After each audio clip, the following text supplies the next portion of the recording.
Amerika ve İran arasında gözlenilmez 2 haftalık ateşkes elan olundu. Her şey Washington'un İran'a təqdim ettiği 15 maddelik ağır şərtlərlə başladı.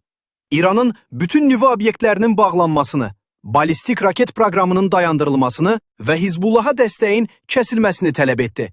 Bu İran üçün faktiki olaraq təslim olmaq deməkdir. Tehranın cavabı gecikmədi. 10 maddəlik əks şərt. İran rəsmiləri nüvə silahı haramdır desələr də masada uran zənginləşdirmə hüququnu və sanksiyaların tam ləğvini tələb etdilər. Üstəlik, Hörmüz boğazından keçən hər gəmi üçün $2 milyon rüsum istənildi.